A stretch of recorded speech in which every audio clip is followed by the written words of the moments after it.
My son told me I should stop worrying about money, just hours after I discovered he'd emptied my savings behind my back. 3 days later, he was standing in my kitchen, screaming about a declined card, and he had no idea I was the one who cut him off. He thought age made me powerless, confused, easy to control, but he didn't know I'd spent those 3 days planning the moment his whole world would shift.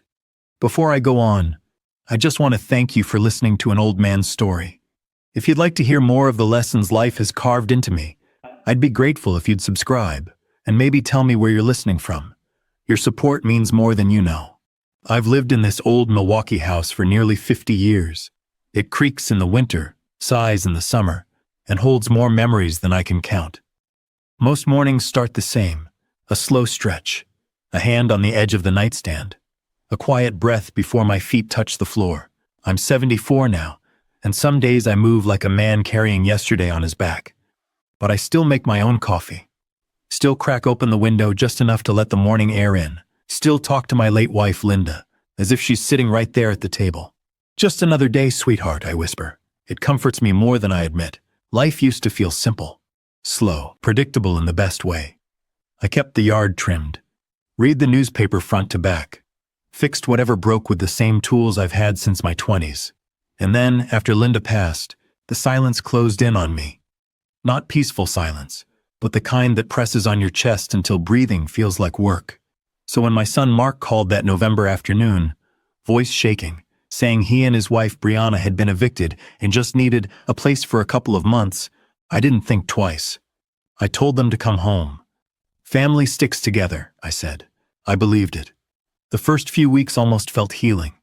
Mark helped me clear leaves from the gutter. Brianna cooked those big weekend breakfasts that fill the whole house with warmth. The guest room felt lived in again. The living room didn't echo anymore. For a man who'd been eating alone for months, that meant more than I can explain. I thought maybe God was giving me one more chance at family, something to hold on to in the quiet hours. They told me they wanted to take care of me. Said I'd worked too hard for too long. Said I needed to rest. And I believed them because it felt good to believe them. Mark would pat my shoulder and say, "Dad, let us handle the bills. You shouldn't stress at your age." Brianna would tuck my mail into neat piles, smiling like she was doing me a favor. I didn't realize I was handing over pieces of my independence, one small gesture at a time. Back then, I was just grateful not to eat dinner alone. Grateful to hear voices in the halls. Grateful for footsteps on the stairs at night. People always know when your heart is soft, especially the ones who grew up inside it. I remember one evening sitting with Mark on the porch. Cool night jacket weather, streetlights humming like they did when he was little. He talked about wanting to build a future, about needing a little help to get there. And I listened. I always listened. I told him I'd support him however I could.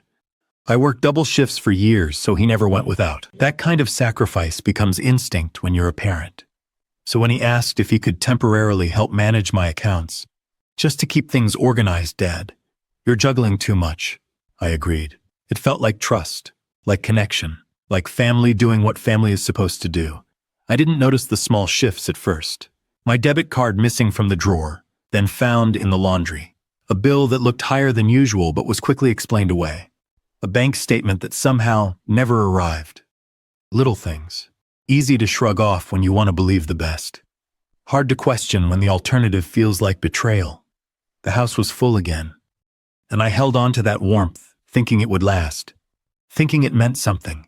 But now, looking back at that man on the porch, listening to a son he trusted, I almost want to warn him, because the peace he felt, the kind he clung to so desperately, was about to end. And when it ended all at once. I didn't know it then, but that quiet porch night was the last real peace I'd feel for a long, long time. It happened on a Wednesday. Funny how life doesn't pause before it breaks you. Trouble doesn't make an announcement, it just walks in like it owns the place. I'd gone to the bank that morning. Slow, steady steps along the sidewalk past the bakery and the old fire station. I wanted to withdraw $60. Just 60. Enough for groceries and a small gift for my granddaughter, Chloe. I hadn't seen her in years, not because she didn't want to visit, but because Brianna always said it wasn't a good time, and Mark nodded along like a man who no longer had thoughts of his own. I missed that girl. Missed the way she leaned her head on my shoulder. Missed hearing her laugh fill a room. I slid my card into the ATM. Waited. Listened to the hum I'd heard 1,000 times. Then the screen flashed. Insufficient funds. I frowned, tried again. Same message. The kind of message that punches deeper the second time. My stomach sank. A slow, heavy drop, like something falling through water. I walked inside and asked for Maria, kind woman, warm smile, known me for years. She sat me down, pulled up my account, and I watched the color drain from her face. "Mr. Grant," she whispered, turning the monitor toward me, "did you authorize these withdrawals?" The screen looked like a battlefield. $4,800. Sedona Resort, $2,300. Men's luxury tailoring, $1,700. Electronics superstore, $620. Spa package, $9,200. Not then. Not yet. But something in me, something old and tired, shifted. A quiet break. A silent crack through the middle of everything I believed. I walked home slowly. The air felt heavier. The world felt distant. When I stepped through the front door, the smell of Brianna's expensive candles hit me. Sandalwood, citrus, things I never bought, things she filled my home with using my money. Mark and Brianna were in the kitchen, laughing, eating takeout sushi, the kind that comes in boxes that cost more than a week of groceries. Mark looked up. People I trusted. Brianna's smile faltered. She sensed something, a shift in the air. "I went to the bank," I said quietly. Mark's chopsticks froze midair. "Oh, need cash? We could have taken care of?" "The account," I said. "It's empty." They didn't gasp, didn't show shock, didn't show guilt. They looked irritated, like I'd interrupted something they enjoyed. "Dad," Mark sighed. "We told you we're handling things. You don't need to." I saw the statements. Silence. Not the peaceful kind, the heavy kind. Brianna set down her sushi slowly, too slowly. "That money was being used for the household, Sam, for all of us. You agreed we'd help manage things." "I agreed to help," I said. "I didn't agree to be drained dry." Mark slammed his hand on the counter, soy sauce splashing onto the marble. "Robbed? Seriously? After everything we've done for you? You live here for free." "For free?" I laughed once. A hollow, disappointed sound. "This is my house, Mark." His jaw tightened. A flash of something ugly flickered across his face.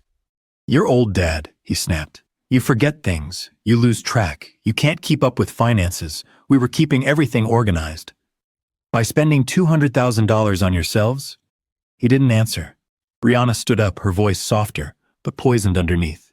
"You're confused, Sam. We've talked about this. You said you didn't want to worry about money anymore." I stepped back. Not in fear, in realization. "I'm not confused," I said. "And I'm not broke because I'm old. I'm broke because you used my trust as a piggy bank."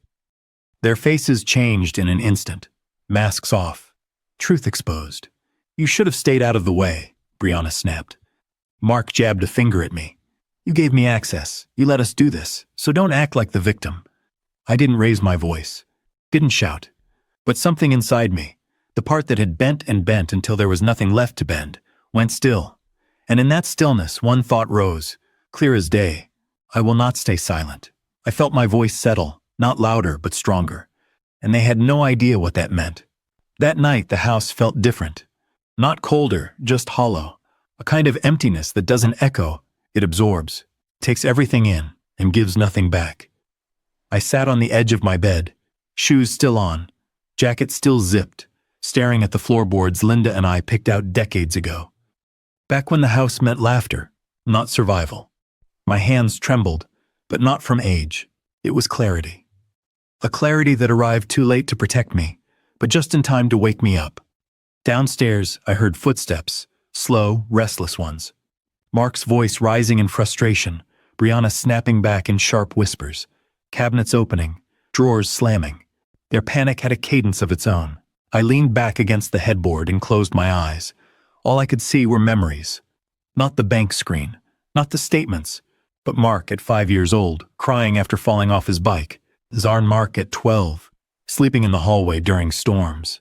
Mark at 20, standing in the doorway after a fight, eyes red, whispering, "Dad, I'm sorry." Those versions of him felt like ghosts now, distant, untouchable. It wasn't anger washing through me. Not yet. It was grief. A grief that felt older than I was. Rain began tapping at the window, soft at first, then steadier, like the world was trying to drown out the mess inside the house. I finally unzipped my jacket and set it over the chair. As it folded, I noticed a tear near the cuff. Small, barely visible, but somehow it hurt more than the numbers on the bank screen. It reminded me of something Linda once said, "Little tears come from big wear." She wasn't talking about fabric. I see that now. I walked into the bathroom and splashed cold water on my face. When I looked up, the man in the mirror didn't look broken. He looked finished. Finished pretending he didn't see what he saw. Finished hoping for people who weren't hoping for him. Downstairs, something shattered. A plate maybe. Maybe a glass. I didn't flinch. Didn't rush. Didn't worry. I just stood there, hands on the sink, and let the sound settle around me like dust. I walked slowly back to the bed and sat upright. Blanket over my legs, hands folded. Breathing steady, thinking. Not anxiously. Not emotionally, just thinking. I remembered Maria at the bank, her gentle voice saying, "Mr. Grant, you didn't imagine this." I remembered Linda's advice that I'd ignored too many times. If something feels wrong, trust that feeling. And then I remembered Chloe, my granddaughter who had been pushed away from me by lies. The phone was on the dresser. Old flip model, scratched, stubborn, but it worked when it needed to. I opened it. Chloe's name sat there in the contacts. Third on the list, where it had always been. My thumb hovered, not from hesitation, but from the weight of the moment. I pressed call. She answered on the second ring.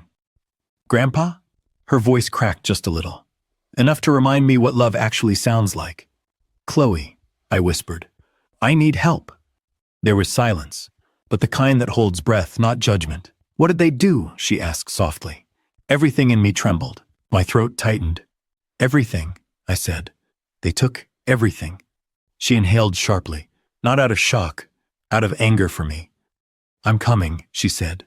"Don't do anything alone." When the call ended, I sat there in the quiet, phone still in my hand. The rain had stopped. The house was still. But for the first time since stepping into that bank, I wasn't afraid. I felt something steadier, something I hadn't felt in years. Resolve. It didn't jump. It didn't roar. It grew slowly, like a small flame catching on dry wood. I looked at the door, at the shadows under it, at the light flickering from the hallway, and I whispered to myself, "It's time to think very carefully." Some nights, I caught myself whispering their names, not in anger but in disbelief. I didn't sleep that night. Not because I was scared, but because my mind was finally awake. There's a strange clarity that comes after deep betrayal. The fog lifts, noise fades, and every decision that once felt impossible starts lining up quietly, waiting to be made. By sunrise, I already knew something had changed inside me. Not anger, not spite, just a calm, deliberate resolve, the kind that comes when a man realizes he's all out of chances to give. I slipped into the guest room and found my old jacket hanging behind the door. The same one Linda always teased me about, said it made me look like a man who still believed in himself. I put it on, and for the first time in years, it felt true. Downstairs, Mark and Brianna were passed out on the sofa, empty takeout containers, wine glasses and shopping bags littered around them like some kind of shrine to entitlement. Mark's fingers were still curled around the neck of a half-empty bottle he definitely didn't pay for. I stood there for a moment, watching him sleep. He looked younger like that, almost innocent, almost like the kid who used to fall asleep on my chest after a long day in the backyard. But innocence doesn't survive greed, and whatever part of him was still that child had been buried under years of taking more than life ever owed him. I stepped past them quietly, careful not to wake anyone, not because I feared them, but because I wasn't ready for them to know I wasn't confused anymore. Outside, the cold air hit my face like a reminder. You're still here. You still have choices. I walked to the small cafe on the corner, ordered a black coffee, sat in the same booth Linda and I used to share on Sunday mornings. Then I pulled out my phone and dialed Chloe. She answered in less than 2 rings. "Grandpa? Did something else happen?" Her voice was steady, concerned, but ready. "I'm okay," I said, "but I need you to come." She didn't hesitate. "Not for a second. I'm booking the next flight, 6 hours. Don't talk to them alone." Don't confront them alone. Just stay safe until I get there. A breath left my chest, slow and aching. The kind that feels like letting go of something heavy. Thank you, sweetheart. No, she said softly. Thank you for calling. When the call ended, I sat there for a long moment with my coffee cooling in front of me, not thinking about what I'd lost, but what I could still protect. I paid the check and walked to the public library, the one place Mark and Brianna would never think to follow me. The librarian smiled when she saw me. Old Mr. Grant, the newspaper man. I nodded back and headed straight for the computers. I logged in and pulled up the account Mark thought I was too forgetful to access. And then I started printing. One page, then another, and another. Transaction histories, access logs, withdrawals with his signature, purchases that made no sense for a man living on a pension, evidence, all of it. When the stack reached nearly an inch thick, I slid every page carefully into a manila envelope, like a man assembling his life back together piece by piece. And my hands, the same hands that shook at the ATM, were steady now, steadier than they had been in years. On the walk home, I stopped at an old payphone booth, one of those relics with chipped paint that somehow still works. I dialed the number to my bank branch and asked for Harris, the manager who'd known Linda and me for nearly 3 decades. Harris, I said quietly, I need to open a new account, completely separate, completely private. There was a pause on the line, a long one. Mr. Grant, is everything okay? No, I said, but it will be. His voice lowered. Compassion without pity. Come by this afternoon. I'll prepare everything. When I walked back into the house, Mark and Brianna were standing in the living room, arms crossed, faces tight. Where did you go? Brianna demanded. I hung my jacket on the hook. For a walk. You didn't tell us, she snapped. I turned to her, my voice calm. Didn't know I needed permission. Mark's jaw clenched. Dad, we need to talk about the bank. No, I said, and the word landed like a stone. Both of them froze. I don't need to talk. I stepped past them toward the stairs. You do. Upstairs, I pushed the dresser against my door again, sat at my desk, spread out the printed statements like a map of everything I had ignored for too long. Then I called Chloe one more time. I'm safe, I said, and I'm ready. For what? For this to end. When I hung up, a calm washed through me, colder than anger, stronger than fear. The kind of calm a man feels when the last piece finally clicks into place inside him. I looked at the papers on my desk, at the life they represented, at the abuse they exposed, and I whispered, more to myself than anyone, my son drained my savings and called it helping. Now it's time he learns what silence can do. They had no idea that silence was already building the walls they wouldn't be able to climb. The morning Chloe arrived, the sky was quiet. That pale, empty gray Lakeview gets before a storm.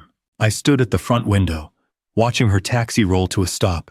She stepped out with her suitcase in one hand and a folder tucked under her arm like it contained the truth itself. When she saw me open the door, her face softened, not with pity, but with love. A kind I hadn't felt directed at me in a long, long time. Grandpa, she whispered, and the way she said it made the whole house feel different. She hugged me tightly, steadying me with her arms like she'd prepared for this moment. I didn't realize how much strength I'd lost, not from age, but from carrying fear alone. Behind her, a black sedan pulled into the driveway. A man in a charcoal suit stepped out, sharp eyes, steady posture, professional enough to silence a room without speaking. Attorney Walsh, Chloe said quietly, the senior partner at my firm. I nodded. I didn't need introductions. His presence told me everything. This wasn't going to be a family talk. This was going to be justice. We walked into the house, and I could feel Mark and Brianna's tension before I saw them. They were sitting at the kitchen table, coffee mugs untouched, eyes wide, guilt written across their posture. Mark stood abruptly when he saw the officer behind Walsh. Dad, what is this? His voice cracked on the last word. I didn't respond. Didn't need to. Walsh placed the folder on the table with a soft thud, a sound gentler than the weight it carried. Mr. and Mrs. Sterling, he began, I am representing Mr. Thomas Grant. This household is now under immediate legal review for financial exploitation and elder abuse. Brianna's face drained of color. What? No, we were helping him. He's been confused. He doesn't remember things. Walsh opened the folder slowly, page by page. Bank statements, forged signatures, ATM withdrawals, luxury purchases made in my name. The truth spread across the table like broken glass. Mark pointed weakly at the papers. That's not, Dad didn't understand, he agreed. Chloe stepped forward, voice like ice. He didn't. I have the call logs. I have his medical evaluations. I've spoken to the bank manager. I have the records of the transfers you tried to hide. And I have a sworn affidavit that my grandfather was intentionally isolated and pressured into signing away control of his own finances. The officer moved closer, not threatening, just present. Brianna shook her head rapidly, hands trembling. We took care of him. We gave up our time, our lives. Walsh's reply was measured, cool. You lived in his home rent-free. You spent his retirement on your vacations, your shopping, your luxuries. You applied for credit in his name. You attempted a second mortgage without his consent. Mark's voice cracked. We needed the money. And he needed respect, Chloe snapped. Silence filled the kitchen. Heavy. Unavoidable. The officer finally spoke. Mr. and Mrs. Sterling, you are required to vacate this residence immediately. A temporary restraining order is in effect. You may take personal items only. Mark's bravado shattered. He slumped into the chair, face pale, breathing hard like a man realizing the ground beneath him is gone. Dad, please, he whispered. I'm your son. I met his eyes, and for a moment, just one, I saw the boy he used to be.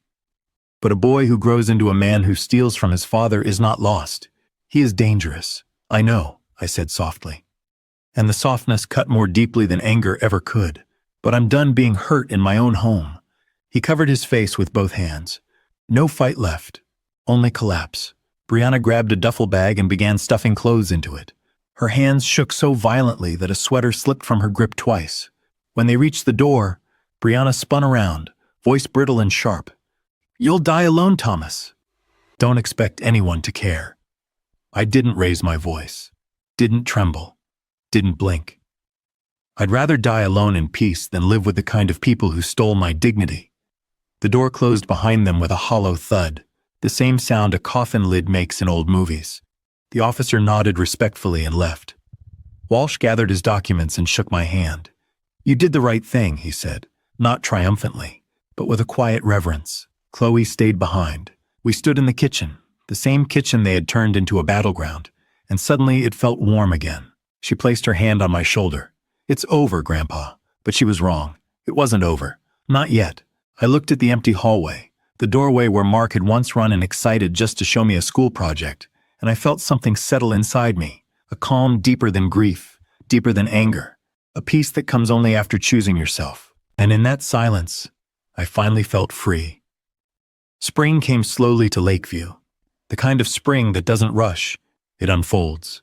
Soft rain first, then shy sunlight on the porch, then the quiet courage of new leaves pushing through cold soil. I spent my mornings out back, kneeling in the garden, pressing bulbs into the dirt with hands that finally felt steady again. No footsteps behind me, no whispers, no fear creeping in the corners of my mind.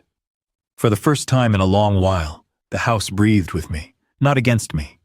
Chloe visited every few days. We'd drink tea on the porch, her asking questions about the past I had almost forgotten to remember. Stories she had been kept from, not because of distance, but because of the lies others had wrapped around both of us. One afternoon, as she read through some final legal papers, she looked up at me and said, You know, Grandpa, what they did never defined you, but what you chose to do, that does. I didn't answer right away. Wisdom takes a moment to settle. Truth is, I had spent years thinking endurance was love, thinking patience was loyalty, thinking sacrifice was the price of family. But I learned something in that storm, something I wish I'd learned earlier. Respect isn't owed because of blood. Trust isn't guaranteed because of shared history. And love should never require you to disappear. The day I told myself, my son drained my savings and called it helping, but I refused to live small for anyone. Something shifted inside me that will never shift back. Now, I wake up without waiting for footsteps in the hallway. I make coffee without bracing for someone to criticize it. I sleep without checking the lock twice. Peace feels different in old age. It feels earned. And when I walk through this house, this home Linda and I built nail by nail, brick by brick, I don't feel abandoned. I feel returned. Returned to myself. Returned to the life I almost lost. Maybe that's the quiet miracle of all this. You can bloom again, even after a long winter. You just have to choose yourself first. Respect, once lost, can be reclaimed if you wait for the right moment and find the strength to stand in your own truth again. If this story meant something to you, tell me in the comments what part stayed with you. And if you'd like to hear more from me, don't forget to subscribe.